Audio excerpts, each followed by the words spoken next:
ketika saya ikut Kiai Nur, Oke. beliau menurut saya entrepreneur. Oke. Entrepreneur itu saya artikan yang paling mudah. Seorang entrepreneur itu dari tidak ada apa-apa menjadi ada apa-apa. Oke. Itulah entrepreneur. Oke. Lah kiai rata-rata dari nol putul, Heeh. nggak ada apa-apa menjadi ada apa-apa. Heeh. Belum ada musola, Oke. jadi ada musola. Ada musola. Ada kamar-kamar, Oke. terus ada sekolahan, Ada sekolahan. ada TK, Oke. ada SD, ada SMP sampai perguruan tinggi, universitas. Lah itu kan dari nol putul. Itu entrepreneur berarti. Itulah entrepreneur. Jadi saya mengartikan entrepreneur itu dari tidak ada apa-apa menjadi ada apa-apa. Nah, Kiai ngajarkan itu. Kiai Nur ngajarkan itu. Oke.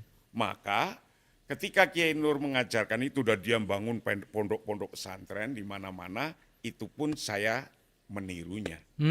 Maka saya ya memulai untuk mendirikan pesantren-pesantren. Tapi selain itu, Kiai Nur itu mendirikan induk koperasi pesantren. Induk koperasi pesantren. Tahun 90-an. Itu di Google masih ada sejarahnya. Itu waktu itu pesantren masih belum ada koperasi.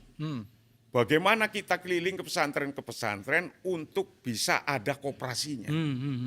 Nah, setelah koperasi di pondok-pondok pesantren yang ada di Indonesia ada koperasinya, naik lagi membuat namanya pusat koperasi pondok pesantren. Naik lagi namanya induk koperasi pesantren. Dan saya turut mendirikan induk koperasi pondok pesantren ini dengan Kiai Nur itu.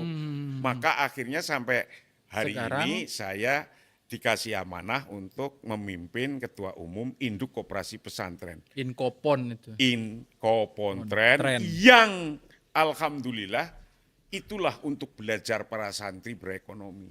Yang rata-rata pesantren hari ini sudah punya koperasi. Iya, di berbagai tempat sudah banyak dan bagus.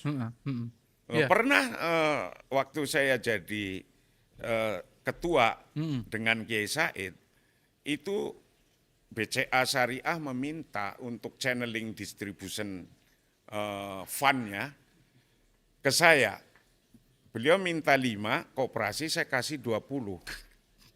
Kenapa banyak 20? Ya nanti kalau butuh lagi tambahin aja.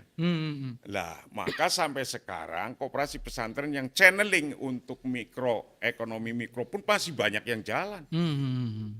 Dan itu sangat membantu terhadap kehidupan di pesantren ya, menopang betul, kehidupan pesantren. Dan itulah bagaimana kita berharap besar bahwa pesantren nanti jadi motornya ekonomi. Kiai